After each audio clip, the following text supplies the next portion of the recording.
దేశంలో విద్యార్థుల ఆత్మహత్యలు తీవ్ర ఆందోళనకు గురి చేస్తుంది. ఇవి జాతీయ ఆత్మహత్యల సాధారణ రేటుకు రెండింతలు అధికంగా చోటు చేసుకుంటున్నాయి. అంతేకాదు ఇది దేశ జనాభా వృద్ధి రేటుకు మించిపోవడం గమనార్హం.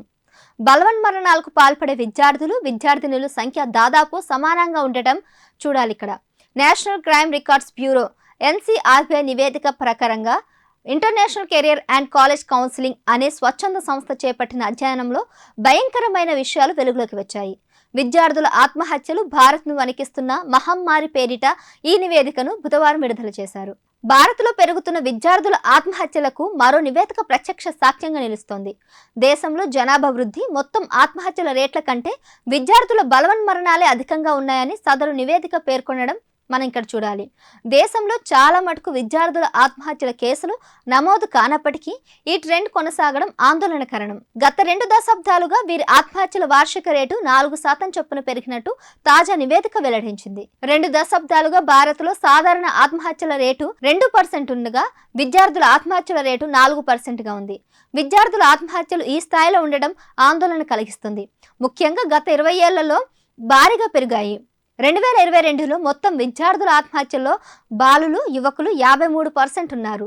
2021-22 మధ్య అబ్బాయిలు 6% తగ్గగా విద్యార్థుల ఆత్మహత్యలు 7% పెరిగాయి అని నివేదిక వెల్లడించింది. విద్యార్థుల ఆత్మహత్యల సంఘటనలు జనాభా పెరుగుదల రేటు మొత్తం ఆత్మహత్యలను అధిగమిస్తూనే ఉన్నాయి. గత దశాబ్దంలో 0 నుంచి 24 సంవత్సరాల వయసు గల వారి జనాభా 582 మిలియన్ల నుంచి 581 మిలియన్లకు తగ్గితే విద్యార్థుల ఆత్మహత్యల సంఖ్య 6,654 నుంచి 13,044కు పెరిగింది. గత 5 ఏళ్లలో విద్యార్థుల్లో ఆత్మహత్యలు సగటున 5% మేర పెరిగాయి అని నివేదిక వివరించింది. ఇక ఈ జాబితాలో మహారాష్ట్ర, తమిళనాడు, మధ్యప్రదేశ్ రాష్ట్రాలు మొదటి 3 స్థానాల్లో ఉండగా తరచూ వార్తల్లో ఉండే రాజస్థాన్ మాత్రం 10వ స్థానంలో నిలిచింది. దేశం మొత్తం ఆత్మహత్యల్లో 29% దక్షిణాది రాష్ట్రాలు, కేంద్రపాలిత ప్రాంతాల్లోని నమోదయ్యాయి. IC3 అనేది ప్రపంచవ్యాప్తంగా ఉన్నత విద్యా సంస్థలు, వాటి నిర్వాహకులు, ఉపాధ్యాయులకు మార్గదర్శకత్వంతో పాటు సలహాలు, సూచనలు, శిక్షణ ఇస్తుంది. ఈ నివేదికను పోలీసులు FIR నమోదైన NCRB డేటా ఆధారంగా రూపొందించారు.